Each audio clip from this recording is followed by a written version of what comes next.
Hey guys, I'm Greg, and I'm here today with Coty Van Lannen of VL Performance. And the reason that Coty and I are having a little chat today is I'm a local business owner, and one of the things I decided to do for the winter was get involved in some snow removal. I figured that I would use a few of my off hours and the opportunity of winter to make a little bit extra money. So what I ended up doing was running across an opportunity where I landed on a truck. It's a 2015 Silverado 3500. And so it's outside of warranty, it's really long, it's like driving a school bus, got an 8-foot bed in it, and I've got a hopper salter, and I actually can haul up to 4,000 pounds of salt at a time. So I find myself now, after 2 or 3 snowfalls, spending 20 to 30 hours applying salt.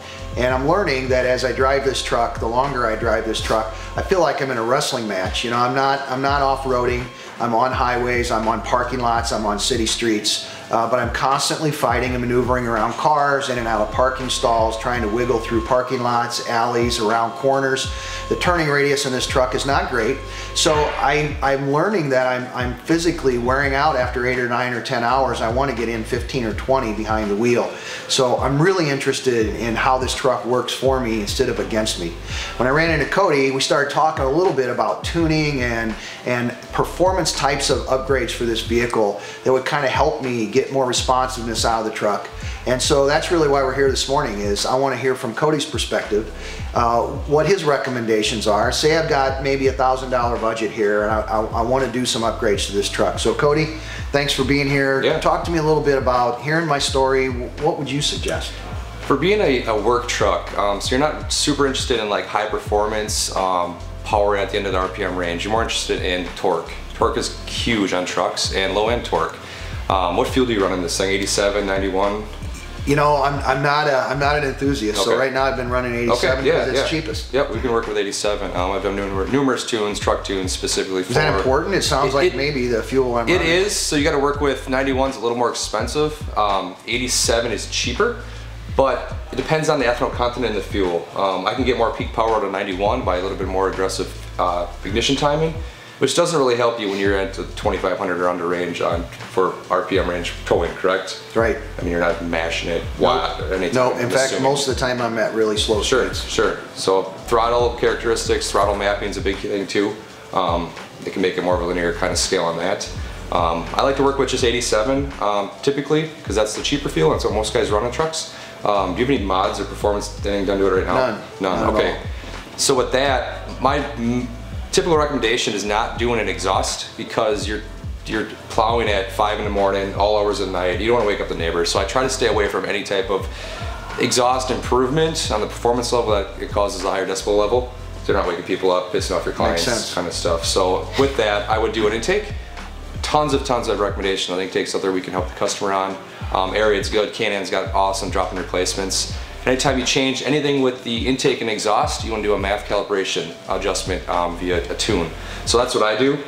Factory, there's a ton of room on the table for factory. They're awfully pretty rich, and they got very conservative fuel timing, very conservative ignition timing, and they're like rich, like I said. So what I'll do is I'll mess a ton with the torque tables. I'll mess a bunch with the ignition timing to get more power down low when you need it.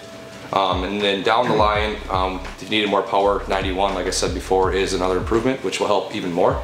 But I kind of cater around what the owner of the truck is doing with his vehicle and the purpose of the work. So here's what I'm hearing. I'm hearing that the fuel I purchase is more important than just the pump price. True. And I'm hearing you say, as an expert, that if I would consider buying better fuel, and it sounds like from a performance perspective, better means little or no ethanol. True, you get more. So it's two sides of that. No ethanol, you typically want that better fuel mileage. So if you can get away with a 91 E0, which is at most of the quick trips in the area that I know of, that's a great fuel. It's good for tuning. It's consistent. It's E0. I usually, typically, if a customer can afford to take the initial hit on it, I think the gains down the line are huge. Because if you're going with like 87 E10, you'll get less fuel mileage on that in itself. Okay. So you think you're saving money, but in reality, especially when you're hauling 4,000 pounds and you're making a 20-hour snow run, you're really spending more money. Yep, absolutely. Yep. That's good to know.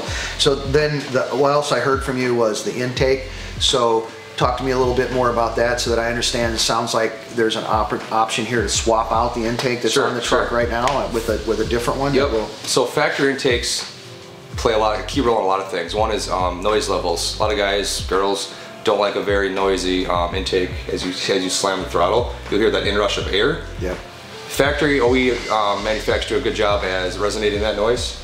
But if you can get by, I mean, you got a loud snow truck, you got salt flying out of the thing. Less likely that you're probably worried about that. So an engine is more or less like an air pump. The more air in, the more air out, the more power you gain. Okay. But you'll have the disadvantage of the more power, the more fuel you're going to use. So there's a little bit of a double-edged sword with that too.